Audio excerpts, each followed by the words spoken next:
এৰা মাথাই সহস্ৰ ঋষি বেদত প্ৰধান বিষ্ণুৰ নৈমিষ ক্ষেত্ৰ মহাপুণ্যস্থান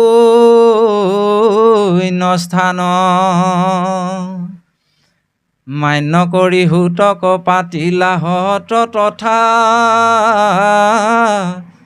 শৌনক প্ৰমুখে শুনে ভাগৱত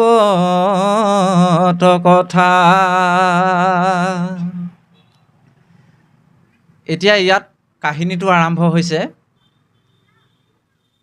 সেই নৈমিষাৰণ্যত 28,000 ঋষিক প্ৰমুখ্য কৰি কি কৰিছে? সূতক মান্যতা প্ৰদান কৰি শৌনকৰ প্ৰমুখ্যে মুখ্য ঋষি শৌনকক উদ্দেশ্য কৰি তেওঁলোকে ভাগৱত কথা শুনিবলৈ আৰম্ভ কৰিছে। আৰু সেই ঠাইখনক মহাপুণ্যস্থান বুলি কৈছে। আৰু এই কিয় মহাপুণ্যস্থান? য'ত ভগৱন্তৰ নাম শ্ৰৱণ কীৰ্তন কৰিব সেই ঠাইটুকুৰাকে মহাপুণ্যস্থান বুলি কোৱা কৈছে। আজি এয়া পুণ্যভূমি, এয়া বৈকুণ্ঠ, হয়নে? এয়া বৈকুণ্ঠ ভকত তীৰ্থ বুলি কৈছে। ভগৱন্তৰ গুণনাম প্ৰকাশে জৈত জৈত, দ্বিতীয় বৈকুণ্ঠ তাকে বোলে মহাসত্ৰ। আজি এই গৃহভাগী বৈকুণ্ঠলৈ ৰূপান্তৰিত হৈছে। নিশ্চয় কৰি কহোঁ জানা শুনা প্ৰাণ সখী, ভকত যি স্থানত থাকে সেহিহে পুণ্যভূমি। এই ঠাইখনক আজি পুণ্যভূমি বুলি কৈছে দেই। সেইকাৰণে এই যি পুণ্যস্থান, এই পুণ্যস্থানত কি কৰিছে? সেই নৈমিষাৰণ্যৰ অৰণ্যৰ লগত তুলনা কৰিছে। তাৰপিছত ক'লে তেওঁলোকে মান্য কৰি হুতক গুৰু আসন দি তেওঁলোকে ভাগৱত কথা শুনিবলৈ আৰম্ভ কৰিছে বুলি কৈছে। অ ৰাম শৌনক বদতি শুনা হুত মহামানী, পৰম পাতকী কলি পাইলেহে ন জানি, আৰম্ভিলো যজ্ঞ আশী সহস্ৰ বৎসৰ, অহুমে ধুমে ধূম্ৰ বৰ্ণ ভৈলকলে বৰ। গুৰু আসনত সূতক বহুৱাই তেওঁলোকে প্ৰাৰ্থনা কৰিছে কি বুলি? যে হে মহান সূত, আমি কলিযুগৰ আৰম্ভণি হ'ল বুলি জানিও জগতৰ কল্যাণৰ কাৰণে 1000 বছৰ যজ্ঞ কৰিলোঁ। কিন্তু যজ্ঞ কৰিলোহে হয়, তাৰ পৰা কিন্তু আমাৰ একো ফল লাভ নহ'ল। আমাৰ মনত স্বয়ং নিজে নিজে সংশয়হে উপজিবলৈ আৰম্ভ কৰিল। আৰু আমাৰ এটাই লাভ হ'ল যে আমাৰ শৰীৰবিলাক কেৱল ধোঁৱা বৰ্ণ হ'বলৈ, যজ্ঞৰ ধোঁৱাই ধোঁৱা বৰ্ণ কৰি তুলিলে, সেইটোহে আমাৰ লাভ হ'ল, আৰু একো লাভ নহ'ল। এনেধৰণে তেওঁ কৈছে। তাৰপিছত ক'লে, অ যিটো কৰ্ম কৰোৱাত নাহিকে বিশ্বাস, অ আপোনাৰ আয়ু কক ৰিলু ব্যৰ্থে নাশ। যিটো কৰ্ম কৰি আছিলোঁ সেইটো কৰ্মতে আমাৰ নিজৰে বিশ্বাস নাইকিয়া হ'ল, তে বেলেগকনো আমি কি উদ্ধাৰ কৰিব পাৰিম? সেইকাৰণে তেওঁ পুনৰ ক'লে যে হে সুদেৱ, আমি এতিয়া উপলব্ধি কৰিব পাৰিছোঁ এটা কথা, যে এই সময়খিনি আমি বৃথা এনেই পঠিয়ালোঁ, বৃথা কষ্ট কৰিলোঁ, এই বুলি তেওঁলোকে অনুশোচনা কৰিছে। অৰ্থাৎ এই দৰ্শনটো আমালৈ দিছে, কলিযুগৰ মানুহলৈ, হয়নে? কলিযুগৰ মানুহলৈ এই দৰ্শনটো কিয় দিছে? যিখিনি কৰ্ম কৰি আছোঁ আমি, সেই কৰ্মখিনিত ঈশ্বৰৰ নাম গুণ আছেনে নাই, বা ঈশ্বৰ প্ৰাপ্তি হ'বনে নহয়, এই কথাটো চিন্তা কৰা আপোনাৰ মোৰ কিন্তু প্ৰয়োজন আছে। সেইকাৰণে তেওঁ কৈছে যে যিটো কৰ্ম আমি কৰি আছিলোঁ সেই কৰ্মটোত আমাৰ নিজৰে বিশ্বাস নাইকিয়া হ'ল। গতিকে এই কৰ্মটোৰ দ্বাৰা বেলেগো কিন্তু তৰণ নহ'ব, এই কথাটো আমাৰ এতিয়া বিশ্বাস হ'ল। এনেধৰণে তেওঁ কৈছে যে আমাৰ আয়ুটোক বৃথা খৰচ কৰিলোঁ। এই কথাটোত গভীৰ দৰ্শন আছে দেই বাপাই সমস্ত। কেলে গভীৰ দৰ্শন কৈছে? মাধৱ পুৰুষে ঘোষাল লিখিছে, হেহিটো দিনক ভাই দুৰ্দিন বুলিয়া মানি, মেঘাচন্ন নোহয় দুৰ্দিন। হৰিকথা অমৃতৰ সম্যক আলাপৰসে যিটো দিন হয় বিহীন। যিটো দিনত আমি ভগৱন্তৰ নাম গুণ শ্ৰৱণ কীৰ্তন কৰিব পৰা নাই, ভকতৰ সংগলৈ যাব পৰা নাই, ভকত দৰ্শন কৰা নাই, তেতিয়াহ'লে সেই দিনটোৰ নিচিনা দুৰ্দিন আৰু নাই বুলি কৈছে। গাজি গুমৰি অহা বতৰটো বেয়া নহয়, বতাহ ধুমুহা দিয়া বতৰটো বেয়া নহয়। সেইকাৰণে কৈছে একক্ষণ মানে যিটো শুনৈ কৃষ্ণ কথা, ইয়াত ক'ব পিছত, তাৰ বিনে আৱৰ জীৱন যায় বৃথা। একক্ষণ মানে 4 মিনিট। 4 মিনিট সময়ো যদি কোনোবাই হৰিক স্মৰণ কৰা নাই, তেওঁৰ কথা চিন্তা কৰা নাই, নাম উচ্চাৰণ কৰা নাই, তেতিয়াহ'লে সেই সময়কণ বৃথা সময় খৰচ কৰিছে বুলি কৈ আছে। হয়নে বাৰু? সেইকাৰণে ইয়াত কৈছে যে হে সুদদেৱ, আমি উপলব্ধি কৰিব পাৰিছোঁ যে আমাৰ আয়ুসবিলাক আমি বৃথাতেই খৰচ কৰিলোঁ। আৰু এই অনুশোচনাটো আমি কৰিব লাগে নিজৰ লগত। আপোনাৰ মোৰ আয়ুটো বৃথা গৈ আছে নেকি, এই কথাটো চিন্তা কৰাৰ প্ৰয়োজন আছে। হয়নে? গুৰুজনাই কীৰ্তনত লিখিছে, মনুষ্যৰ আয়ুহত বৰিষ বিংশতি। বৰিষ সংখ্যাত অৰ্ধেক বিফলে যায় জানিবা নিদ্ৰাত। শুওঁতে 50 বছৰ গুচিয়ে যায় আৰু দিনত হোৱাখিনি আছেই। 10 বছৰ ধন উপাৰ্জন কৰোঁতে যায়, নেয়দশ বৰিষ যায় ধনক উপাৰ্জনতে। বিংশতি বৰিষ আয়ু যায় উমলন্তে, উমলোতে 20 বছৰ যায়। এটি ল'ৰাই 20 বছৰলৈকে গাত কথাই নালাগে। হয়নে বাৰু? সেইকাৰণে কৈছে হেন জানি শিশু হ'ব এৰিয়া ন কৰ্ম, কৰিও কুমাৰৰ কালে ভাগৱত ধৰ্ম বুলি কৈছে। কুমাৰৰ কালৰ পৰাই ভাগৱত ধৰ্ম আচৰণ কৰা। এতিয়া এই কুমাৰকাল শব্দটো দুটা দৰ্শন আছে। কুমাৰকাল মানে অকল সৰু বয়সৰ কথা কোৱা নাই। যেতিয়াৰ পৰা আপুনি মই ভকতি বস্তু পাইছোঁ, তেতিয়াৰ পৰা আপুনি মই যদি আচৰণ কৰিবলৈ শিকোঁ, এইটোকো কুমাৰকাল বুলি কৈছে দেই।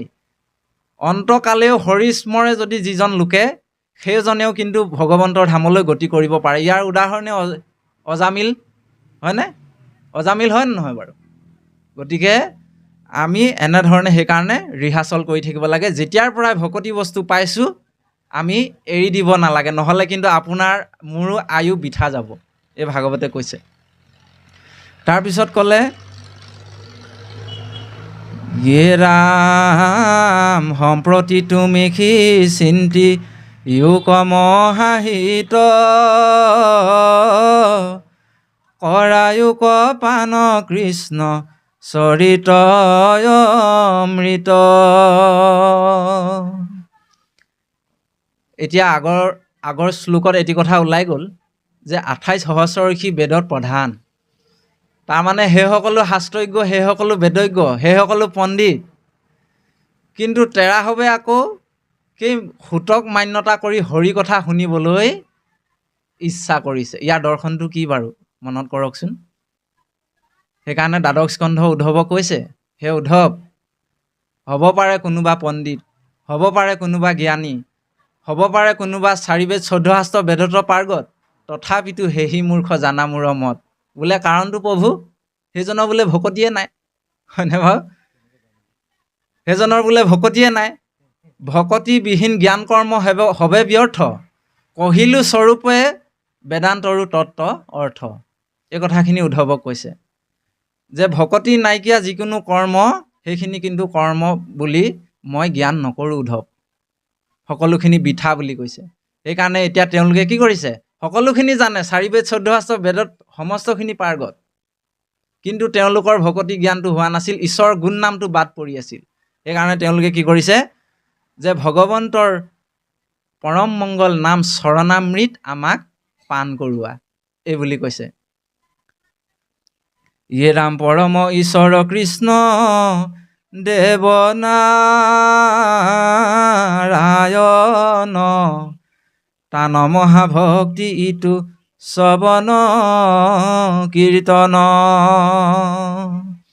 হৈহাক নজানি আন কৰ্ম কৰি মৰো, কয়ো কৃষ্ণ কথা হুত যেন মতে তৰো। তেওঁলোকে প্ৰাৰ্থনা কৰি পেলাই কৈছে যে হে সুদদেৱ, তুমি আকৌ কিন্তু আমাক এলাপেচা বুলি নাভাবিবা। আমিও 4 বেদ 14 শাস্ত্ৰত পাৰ্গতেই আছোঁ, হয়নে বাৰু? সেই 4 বেদ 14 শাস্ত্ৰই কি কৈছে সেইটো তুমি বাদ কৰি ভগৱন্তৰ চৰণামৃত আমাক পান কৰোৱা, এই বুলি সেৱা জনাইছে। এটা বস্তু মন কৰিবা যে যাতে ভগৱন্তৰ অকল গুণ নামহে আমি শ্ৰৱণ কৰিব পাৰোঁ। তাৰপিছত তেওঁ ক'লে যে সেইজন প্ৰভু ভগৱন্তৰ দেৱনাৰায়ণৰ যিটো মহাভক্তি শ্ৰৱণ আৰু কীৰ্তন, সেইকাৰণে শ্ৰৱণম কীৰ্তনম অৰ্চনম বন্দনম পদসেৱনম স্মৰণম দাস্য সখিত্ব আৰু আত্মনিবেদনম, এই নৱদাহ ভক্তিৰ ভিতৰত আটাইতকৈ শ্ৰেষ্ঠ ভক্তি হৈছে শ্ৰৱণ ভক্তি, হয়নে বাৰু? পৰীক্ষিতে সেই শ্ৰৱণ কৰিয়ে পৰম ধামলৈ গতি কৰিছিল। তেতিয়াহ'লে আপুনি মই শ্ৰৱণ কৰি পৰম ধামলৈ গতি কৰিব নোৱাৰিম নেকি? নিশ্চয় পাৰিম। পৰীক্ষিতে 7 দিন শুনিছিলে, হয়। আপুনি মই তেখেততকৈও বেছি সময় পাইছোঁ, 7 দিনতকৈ বেছি পাইছোঁ, হয়নে নহয় বাৰু? 7 দিনতকৈ বেছি পাইছোঁ। গতিকে ভকতৰ সংগ লৈ সদায় আহি থাকিলে, আচৰণটো শুদ্ধ কৰি থাকিলে আপুনি মই যিটো ৰিহাৰ্চল কৰিম, হয়নে? যোৱাকালি ভাওনা এভাগ আছিলে আমাৰ তাতে, সৰু সৰু ল'ৰাবিলাকে ভাওনা কৰিছিলে। তেওঁলোকে এমাহৰ পৰা প্ৰেক্টিচ কৰি কালি ভাওনা অভিনয়টো সুন্দৰকৈ ৰাইজৰ আগত প্ৰকাশ কৰিছে। গতিকে কিছুসকলৰ তাত অভিনয় ভাল হৈছে, কিছুসকলৰ অকণমান খুটি নাতিও থাকি গৈছে। এতিয়াহ'লে আপোনাৰ মোৰ অভিনয়টো ক'ত শেষ হ'ব? আপোনাৰ মোৰো সেই ভাওনাৰ তাৰিখটো এদিন আহিব। আপুনি ময়ো সেই আপোনাৰ মোৰ জীৱনৰ নাটকখন দেখুৱাব লাগিব, হয়নে? গতিকে আপুনি মই ৰিহাৰ্চলটো ভাল ধৰণে কৰিব লাগিব নাই বাৰু? ভাল ধৰণে ৰিহাৰ্চলটো কৰিলেহে আপোনাৰ মোৰ অভিনয় ভাল হ'ব, হয়নে নহয়? সেইকাৰণে ইয়াতে কৈছে যে শ্ৰৱণ কীৰ্তনক মোক প্ৰাধান্য কৰি যিটো ভক্তি আছে সেইটো আমাক শ্ৰৱণ কৰোৱা। ইহাক নজানি আন কৰ্ম কৰি মৰো, কৈও কৃষ্ণ কথা সুত যেনমতে তৰো। এই পৰম কথাকেইটাকে আমি নাজানি আন কৰ্মবিলাক, এই যাগ যজ্ঞ পূজা পাতল এইবিলাকতে আমি আমাৰ জীৱনটো পঠিয়াই দিলোঁ। গতিকে এই বৃথা কৰ্মখিনি খৰচ কৰি আমি নিজেই নিজকে মানে আত্মঘাতী বুলি অনুভৱ কৰিছোঁ। গতিকে এতিয়া তুমি আমাক কৃষ্ণ কথা কোৱা, যাতে আমি এই সংসাৰ বন্ধনৰ পৰা তৰণ পাব পাৰোঁ, গতি পাব পাৰোঁ। এনেধৰণে তেওঁলোকে প্ৰাৰ্থনা কৰিছে। এতিয়া আপুনি মই কি কৰিব লাগিব? তেওঁলোকেও হৰিনামৰ সেতু বান্ধিছে, হয়নে নহয়? তেওঁলোকে কি কৰিছে? সুতক মান্যতা প্ৰদান কৰি হৰি কথা শুনিবৰ কাৰণে এটা সেতু তৈয়াৰ কৰিছে, এটা গোট তৈয়াৰ কৰিছে। প্ৰভু ৰামচন্দ্ৰও সেতু বান্ধিছিল নহয় সাগৰৰ পাৰেদি, হয়নে? দৰ্শনটো কি? তাৰমানে আপোনাক মোকো ৰাম নামৰ সেতু বান্ধিবলৈ কৈছে। আৰু ৰাম নামৰ তেওঁলোকে সেই সেতুখন, শিলৰ সাঁকোখন পাৰ হৈ সাগৰ পাৰ হৈছিলে, হয়নে? সেই সাগৰখনেই হৈছে আপোনাৰ মোৰ সংসাৰৰ সাগৰ। এই সংসাৰৰ সাগৰখন ৰাম নামৰ সেতুৰ দ্বাৰা আমি পাৰ কৰিব লাগিব। এ বৈকুণ্ঠতে বহি আছে প্ৰভু নাৰায়ণ, এ তাৰ সংগে বহি আছে বৈষ্ণৱ 12জন। এ ৰাম বৈকুণ্ঠলৈ যোৱা যদি বন্ধু হপৈ, হৰি নামৰ সেতু বান্ধা পাৰ হবলৈ। আজিৰ দৰে হৰি নামৰ সেতু আপোনাক মোক বান্ধিবলৈ কৈছে। তেতিয়াহে আপুনি মই সংসাৰৰ সাগৰৰ পৰা উদ্ধাৰ হ'ব পাৰিম। সেইকাৰণে আমি সদায় ভগৱন্তৰ চৰণত প্ৰাৰ্থনা কৰিব লাগে, গুৰু দুজনাৰ নিচিনা প্ৰাৰ্থনা কৰিব লাগে। ঐ ভৱ সাগৰে মজিলো আমি, পাৰ কৰা প্ৰভু দাস জানি। তোমাৰ দাস বুলি জানি আমাক সংসাৰৰ সাগৰৰ পৰা উদ্ধাৰ কৰা, তেতিয়াহে আমাৰ জীৱন সফল হ'ব। ৰামিহাতেহে আমাৰ মিলিল মহাভাগ, তুমি হেন মহন্তক পাইলো ভাই গেলাগ। এতিয়া সেই ঋষিসকলেও এটা কথা স্বীকাৰ কৰিছে দেই, যে তোমাৰ নিচিনা এজন ভগৱন্তৰ ভকত কত পুণ্যৰ ফলে দৰ্শন পাইছোঁ। ভগৱন্তৰ পৰম কৃপাৰ ফলত আমি তোমৰাহঁতৰ দৰে এজন সন্তক লগ পাইছোঁ। আৰু আমিও কত পুণ্যৰ ফলত যে আপোনাহঁতৰ আজি চৰণ সেৱা কৰিবলৈ আমি সুবিধা পাইছোঁ, সেয়া ভগৱন্তইহে জানে। হৰি হে অ কিনো ভাগ্য মিলালাই আমাৰ, কতহ পুণ্যৰ ফলে বৈষ্ণৱ দেখা পাইলোঁ, হৰি হে ৰাম।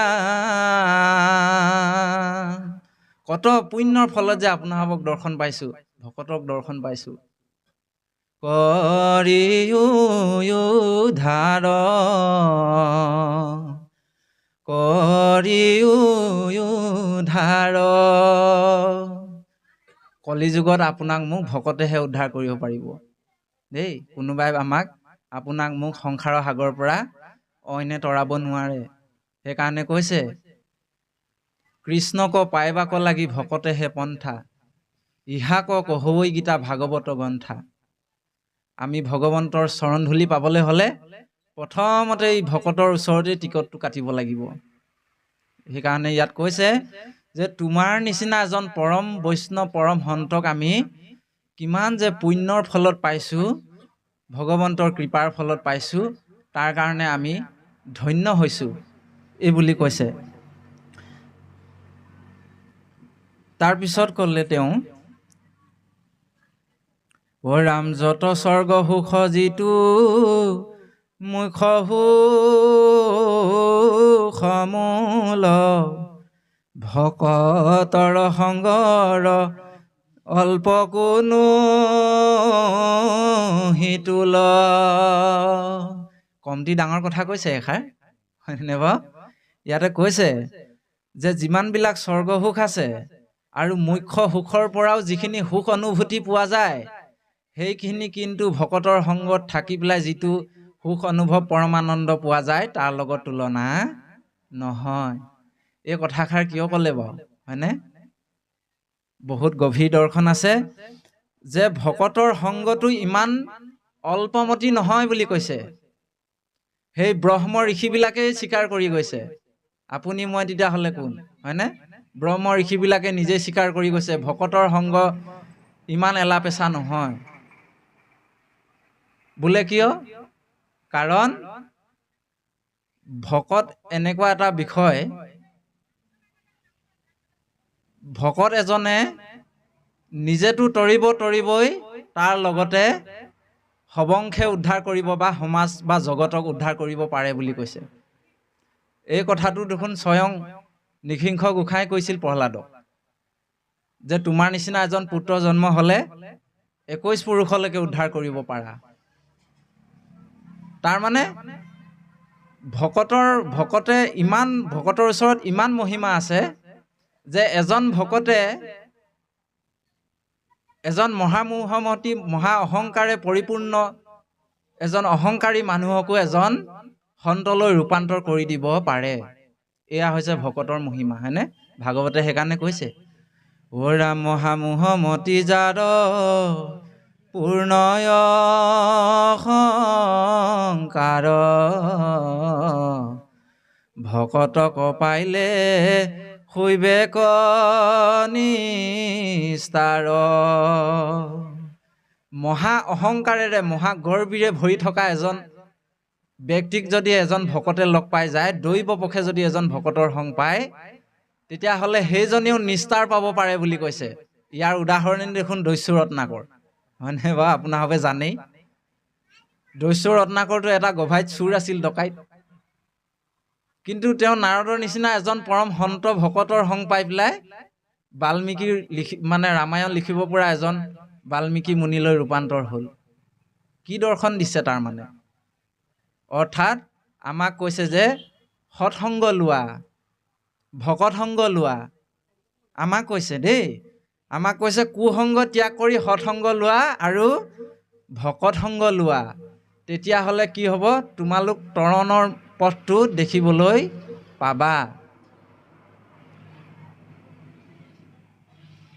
আমাৰ জীৱনত সৎসংগৰ খুব প্ৰয়োজন আছে। আমি বহু অনুষ্ঠানত এই কাহিনীটো কওঁ, আপোনালোকৰ আগতো আমি এই কাহিনীটো অকণমান প্ৰকাশ কৰিব বিচৰা হৈছে যে সৎসংগ আৰু কুসংগৰ ফলত আমাৰ সতি সন্তানসকল কেনেকুৱা হয় আৰু সৎসংগৰ ফলত আমাৰ জীৱনটো কেনেকুৱা হয়, এই কথাখিনি সোমাই আছে। যদিও এটা কাহিনী, কিন্তু গভীৰ আধ্যাত্মিক দৰ্শন আছে। আপোনাভাৱে একান্ত মনে শ্ৰৱণ কৰিব বুলি আমি আশা কৰিছোঁ।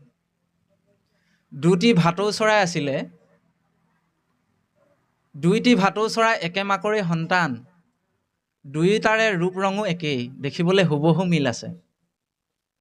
তেওঁলোকে অৰণ্যত চৰি থাকোঁতে এদিন মানে কি হ'ল, চিকাৰী এজনে দুইটা ভাটৌ চৰাইকে মনে মনে ধৰিলে। ধৰি আনি পিঞ্জৰাত বন্ধ কৰি বজাৰলৈ লৈ গ'ল বেচিবৰ কাৰণে। বজাৰত গৈ দুটি চৰাই তাৰে এটি মানে কি হ'ল, এজন কচায়ে কিনিলে, ছাগলী কটা কচাই। কচায়ে কিনি লৈ গ'ল ঘৰত ৰাখিলেগৈ। আৰু কচাই ঘৰৰ পৰিৱেশটোনো কেনেকুৱা আৰু, হয়নে? ধৰো মাৰো কাটো সদায় কয় ভাটৌ চৰাইটোৰ আগত। কচাই ঘৰৰ পৰিৱেশেই সেইটো, ধৰিব লাগে, আনিব লাগে, কাটিব লাগে, মাৰিব লাগে, হয়নে? এই কথাকেইটা শুনি শুনি ভাটৌ চৰাইটোও শিকি গ'ল, ধৰো মাৰো কাটো। তাৰপিছত অন্য এটা ভাটৌ চৰাই এজন ভকতে লগ পালে, এজন সন্তই লগ পালে। তেওঁ লগ পাই পিনি দেখিলে, দেহিঐ চৰাইটোক দেখোন এনেকৈ বন্দী কৰি ৰাখিছে। মই যদি ইয়াক লৈ যাওঁ, মোৰ কোঠাত থাকিব, ৰাম নাম শুনিব, গতিকে ইয়াৰো কল্যাণ হ'ব। মানে সেই সন্তজনে ভাটৌ চৰাইটো কিনি লৈ ঘৰলৈ গুচি আহিলে। ঘৰলৈ আনি তেওঁ নিজৰ কোঠালি ৰাখিলে, খোৱা বোৱা সেৱা শুশ্ৰূষা কৰিলে, কিন্তু ভাল ভাল কথা শিকালে। ভাল ভাল ভগৱন্তৰ নাম, ভগৱন্তৰ গুণানুকীৰ্তন কৰিবলৈ শিকালে। মোৰ লগত গোৱা ৰাম ৰাম, কৃষ্ণ কৃষ্ণ, হৰি হৰি। আৰু ভাটৌটোৱে শিকি গ'ল ৰাম ৰাম, হৰি হৰি, কৃষ্ণ কৃষ্ণ। তাৰপিছত ইতিমধ্যে কি হৈছে, সেই সন্তজন মানে ইহ সংসাৰৰ পৰা যাবলৈ সময় আহিছে আৰু। তেওঁ মনতে ভাবিছে, দেহিঐ মই যদি গুচি যাওঁ, এই চৰাইটোক বাৰু কোনে চাব, কোনে ইয়াক শুশ্ৰূষা কৰিব? চিন্তা কৰিলে মই উৰাই দিয়া হ'লে ভাল আছিল। কিন্তু তেওঁ দেখিলে যে চিকাৰীজনে পাখি দুটা কাটি থৈ দিছিলে, উৰি যাবও নোৱাৰে। গতিকে তেওঁ ভাবিলে, মই বাটেৰে যোৱা এজন, সেইখিনি সময়তে বাটেৰে যোৱা এজন বাটৰুৱাক দেখা পায়, হেৰা বন্ধু এফালে আহাচোন আহাচোন বুলি মাতিলে। মাতি পিনি কি কৰিলে, এইটো মোৰ ভাটৌ চৰাই, তুমি ইয়াক লৈ যোৱা, সেৱা শুশ্ৰূষা কৰিবা, ভাল ধৰণে খোৱা বোৱা দিবা। ই বৰ ভাল ভাল কথা কয়, ভগৱন্তৰ নাম গুণ কীৰ্তন কৰে, গতিকে তুমি যদি ইয়াক সেৱা শুশ্ৰূষা কৰা, তোমাৰো কল্যাণ হ'ব। তেতিয়া তেওঁ সেই লৈ গ'ল। আকৌ ভগৱন্তৰ ইচ্ছা, দৈৱ পক্ষে সেই বাটৰুৱাজন অইন কোনো নহয়, সেই কচাইজনেই আছিল। কচাইজনক লৈ গ'ল ঘৰলৈ। ইতিমধ্যেতো আগৰ ভাটৌ চৰাইটো আছেই কচাইটোৰ ঘৰত। তে গৈ পেলাই দুইজনে দুইজনক চিনি পালে, যিহেতু ককাই ভাই আছিল। চিনি পাই পেলাই সাধুৱালা ভাটৌজনে মাতিছে, বোলে হেৰা ভালে আছা? হয় বোলে আছোঁ ভালে। খোৱা বোৱা ভালেমতে কৰিছানে? হয় কৰিছোঁ। বোলে ইয়াত থাকিনো কি শিকিছা? তেতিয়া ভাটৌ চৰাইটোৱে সিটোকে কৈছে, কচাইৰ ওচৰত থকা ভাটৌ চৰাইটোৱে কৈছে, ধৰো মাৰো কাটো, এইকেইটাই শিকিছোঁ। তেতিয়া সাধুৱালা ভাটৌটোৱে কৈছে, তোমাৰ ইয়াৰ পৰা কল্যাণ নহ'ব, এতিয়া মই যি কওঁ তুমি তাক কোৱা। বোলা ৰাম ৰাম, বোলা কৃষ্ণ ৰাম, বোলা হৰি হৰি। ইতিমধ্যে আকৌ এই কাহিনীটো সেই কচাইজনে লক্ষ্য কৰি আছিলে, দেখি আছিলে। কচাইটোৱে ভাবিলে, বাহ ইমান ধুনীয়া ধুনীয়া দেখোন কথা কৈছে, ইয়াক যদি মই ৰজাৰ ওচৰত বেচি দিওঁগৈ, বহুত টকা লাভ হ'ব মোৰ, হয়নে বাৰু? হাতত ধনুকা লৈ চৰাই চিকাৰ কৰি ফুৰিব নালাগে আৰু। কথামতে কাম তেওঁ ৰজাৰ ওচৰ পালেগৈ। বোলে মহাৰাজ, মোৰ এইকেইটা ভাটৌ চৰাই মই আহিলোঁ আপোনাৰ ওচৰত বিক্ৰী কৰিবৰ কাৰণে। আপুনি যদি ইহঁতক ৰাখে, বহুত ভাল ভাল কথা কয়, আপোনাৰ পৰম লাভ হ'ব। গতিকে আপুনি ইহঁতক ৰাখি লওক।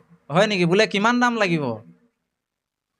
তেতিয়া সেই কচাইটোৱে মানে কৈছে কি, যিজন সন্তজনৰ পৰা যিজন ভাটৌ চৰাই আহিছিলে সেইজনক দেখুৱাই পিনি কৈছে, বোলে ৰাজন আপুনি এইটো 1 লাখ টকা দিব লাগিব। বোলে 1 লাখ লাগিব? অঁ। আৰু ইটো? বোলে ৰাজন আপুনি 1 টকা দিলেই হ'ব। ৰজাটো খং উঠিল, বোলে অঁ তুমি কি কথা ক'বলৈ আহা হেই?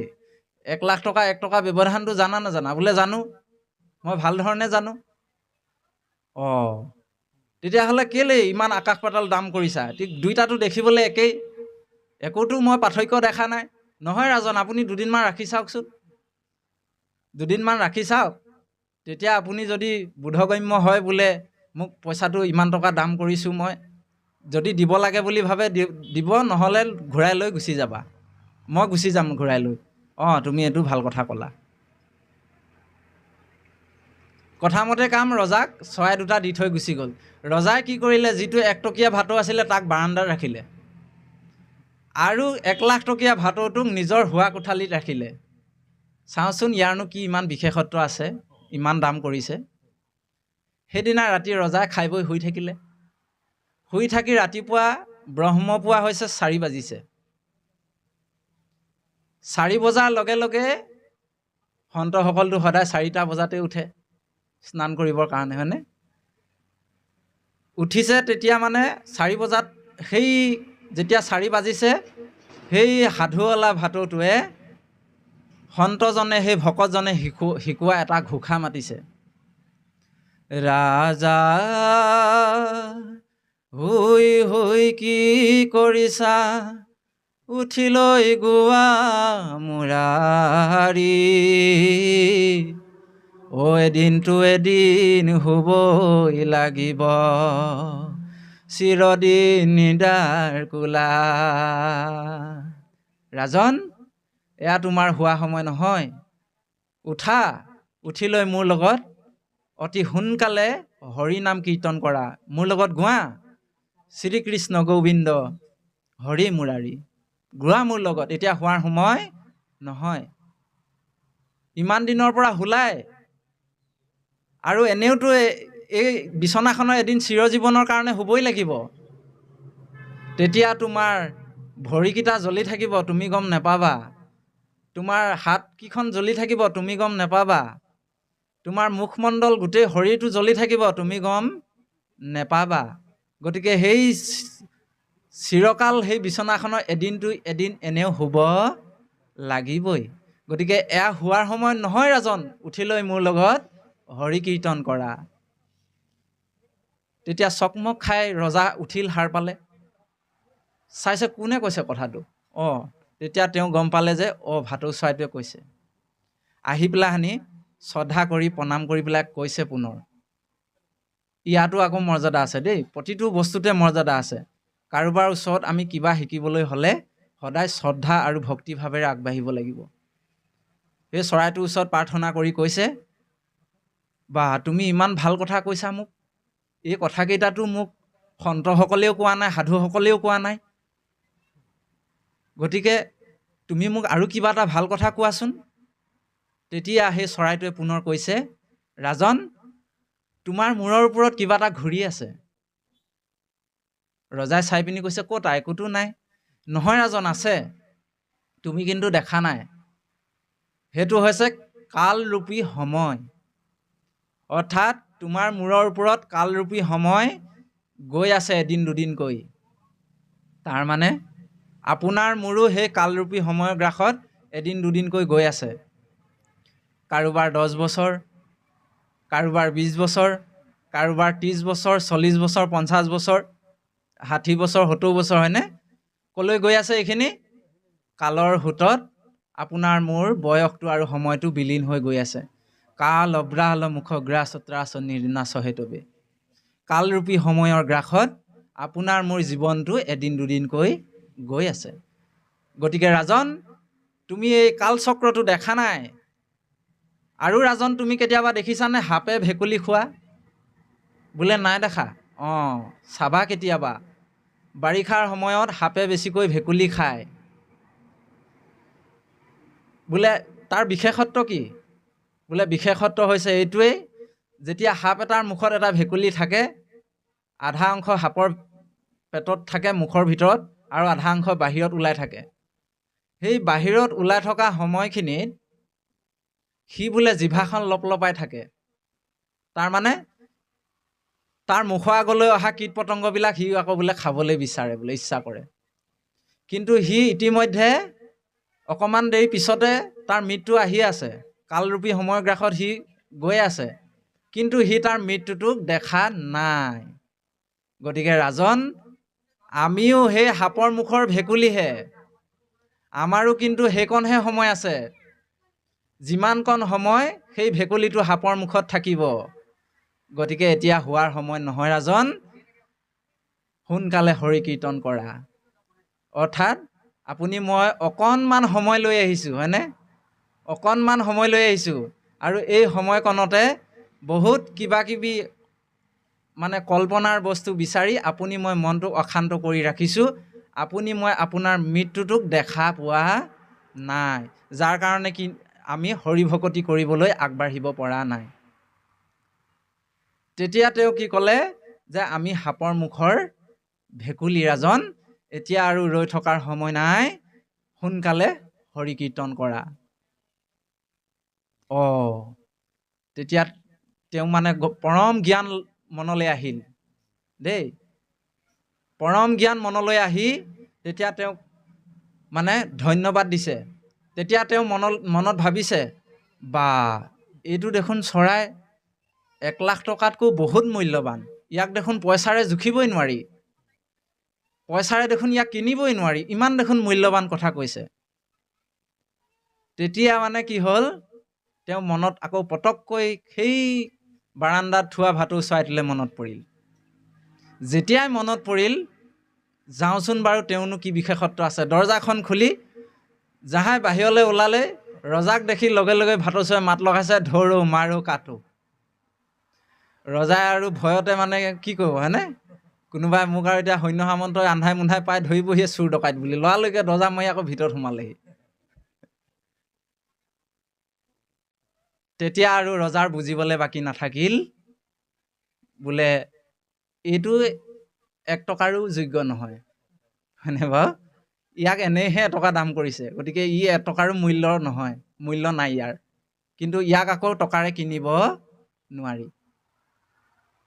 এতিয়া এই কাহিনীটো আপোনাৰভাৱে এটা কথা বস্তু চাওক, দুইটা ভাটৌ চৰাই ৰূপ ৰং একে মাকৰ সন্তান, কিন্তু দুইটাৰ মাজত ইমান ব্যৱধান কিহৰ কাৰণে আহিল, ক'ৰ পৰা আহিল, হয়নে? একমাত্ৰ সৎসংগ। একমাত্ৰ সৎসংগৰ পৰা তেওঁলোকৰ জীৱন দুটা সম্পূৰ্ণ পৃথক হৈ গুচি গ'ল, হয়নে বাৰু?